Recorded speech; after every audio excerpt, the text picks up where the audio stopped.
Reliability reliability आपको ये बताता है कि जो आपका स्केल है वो कितना फ्री है एरर से, ठीक है। ये आपको ये बताता है stability of your scale and consistency. Consistency जो है वो दो तरीके से हम देखेंगे आगे, इसकी दो टाइप देखेंगे तो आपको और ज़्यादा क्लियर आ जाएगा, ठीक है।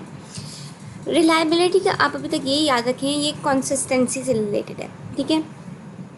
For example test retest reliability में क्या होता है, आप एक टेस्ट लेते हो और थोड़े दिनों बाद जो है आप वही टेस्ट दोबारा लेते हो, ठीक है। अब आपने दोनों स्कोर्स को मैच करना है, ठीक है। आपने एक ही इंसान को पकड़ा, उसको पहले उससे टेस्ट लिया और 2-3 दिन बाद उससे टेस्ट लिया।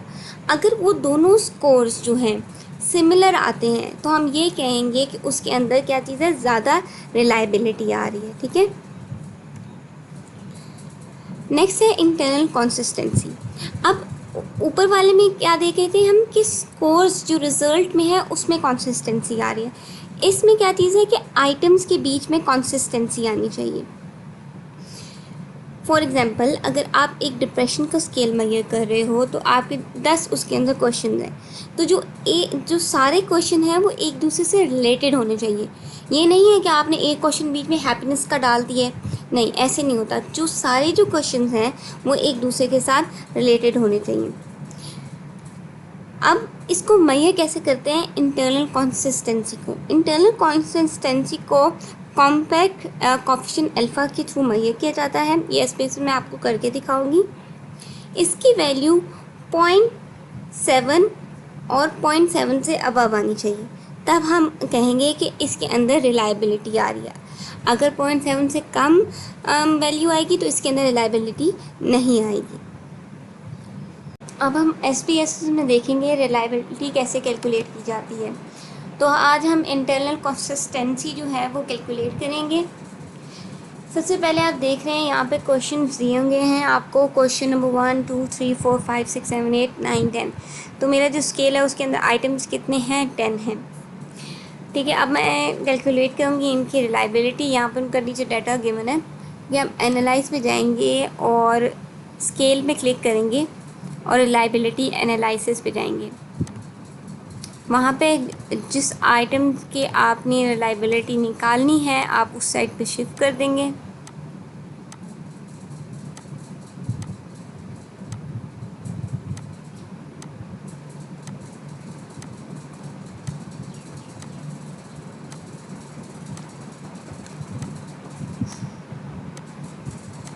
आपने शिफ्ट कर दी, उसके बाद आपने स्टैटिस्टिक्स में जाना है, आपने आइटम पे क्लिक करना है, स्केल पे क्लिक करना है, स्केल इफ़ आइटम रिलेटेड, और यहाँ पे कोरिलेशन भी क्लिक करना है और यहाँ पे भी कोरिलेशन भी क्लिक करना है और यहाँ पे मीन पे भी कर दीजिएगा, फिर कंटिन्यू कर दीजिए।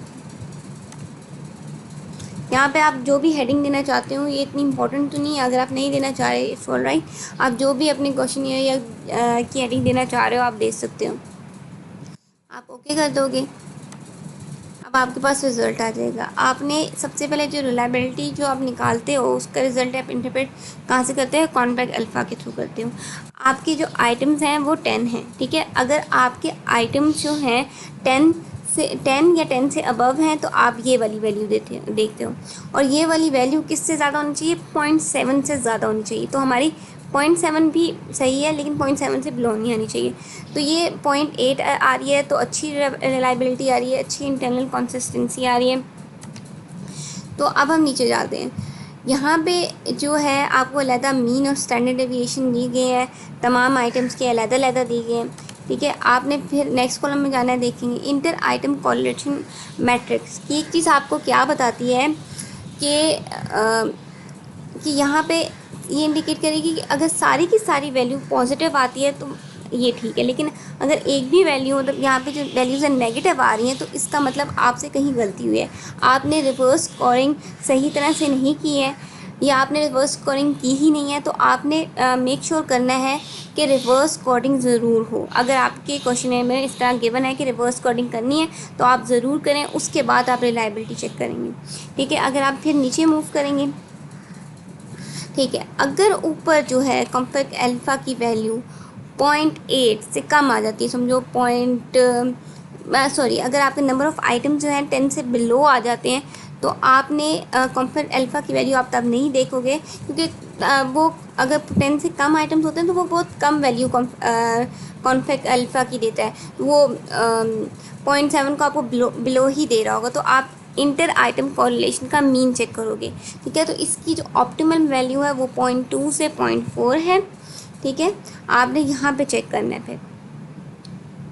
फिर आप नीचे आ जाते हो, जो आपका मेन कॉलम है, फिर जो आपको हेल्प करेगा। अगर ऊपर जो है कॉम्प्लेक्स अल्फ़ा की जो हमें 0.8 आ रही है, अगर वहाँ पे 0.8 ना आती, अगर बहुत कम आ रही होती 0.5, और आप देखना चाह रहे हो कि कहाँ पे जाके जो है आपको मतलब कि कौन सा आइटम जो है आप डिलीट कर दोगे तो आपकी रिलायबिलिटी ऊपर ठीक आ जाएगी, तो आप इधर आ जाते हो, ठीक है। Complex alpha if item delete, यहाँ पे आ जाते हो, ठीक है। आप यहाँ जो भी वैल्यू ऊपर जो कॉम्प्लेक्स अल्फ़ा की वैल्यू दी गई है, ऊपर अगर वहाँ पे 0.5 गिवन है और यहाँ पे किसी आइटम की 0.6 गिवन है, ठीक है। एक ही आइटम है जिसकी 0.6 गिवन है और बाकी सब की जो आइटम यहाँ पे वैल्यूज़ हैं वो 0.2 आ रही हैं, 0.4 आ रही हैं, मतलब नीचे नीचे सारों की रिलेटेड आ रही है, 0.5 0.4 इस तरह आ रही है, और एक की वैल्यू की बहुत ज़्यादा पॉइंट समझो 8 आ गई है, तो आपको उस आइटम को डिलीट करना पड़ेगा, जिसके थ्रू आपकी ऊपर वाली जो कॉम्प्लेक्स अल्फ़ा की वैल्यू है उसकी इंटरनल कंसिस्टेंसी वो ज़्यादा हो जाएगी, ठीक है।